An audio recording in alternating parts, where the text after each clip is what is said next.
외통위 간사 김건희입니다. 국민의힘이 지난주 금요일 제출한 정동영 통일부 장관 해임 건의안이 오늘 국회 본회의에 보고됩니다. 이번 해임 건의안은 장관이 취임 이후 보여온 안보에 대한 가벼운 인식과 처방을 더 이상 방치할 수 없다는 판단에서 나온 조치입니다.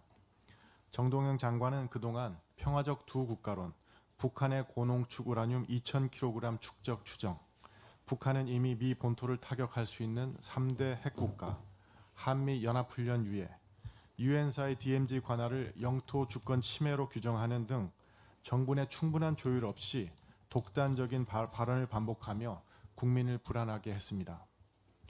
이번 구성 우라늄 고농축 시설 발언 역시 이러한 문제의 연장선에서 발생한 안보 리스크입니다.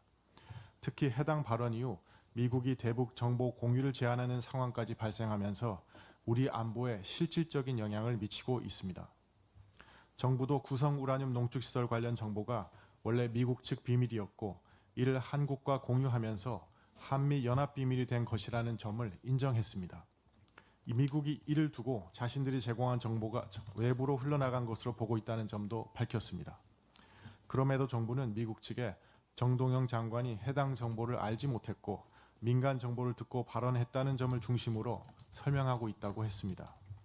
그러나 이러한 해명에는 납득하기 어려운 점이 있습니다.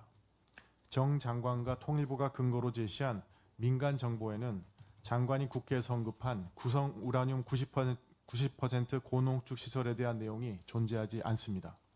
정 장관이 발언 당시 근거로 제시했던 IAEA 사무총장 발언에는 구성이라는 지명이 등장하지 않습니다. 이후 언급된 CSIS와 ISIS 보고서에도 구성에 우라늄 농축 시설이 존재한다고 확정하는 내용은 없습니다.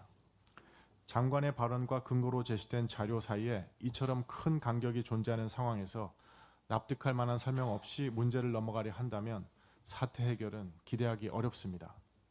더 나아가 정부의 설명대로라면 외교 안보 정책의 한 축을 맡고 있는 통일부 장관이 관련 핵심 정보를 공유받지 못한 상태에서 그동안 외교 안보에 중대한 영향을 미칠 수 있는 발언을 해왔다는 의미가 됩니다. 이는 우리 외교 안보 정책이 얼마나 무책임하게 운영되고 있었는가를 보여주는 심각한 문제입니다. 국민의힘은 사태의 경위와 파장을 확인하고 정부의 외교 안보 정책의 실태를 점검하기 위해 지난주와 어제 외교통일위원회, 국방위원회, 정보위원회 전체회의를 열었습니다.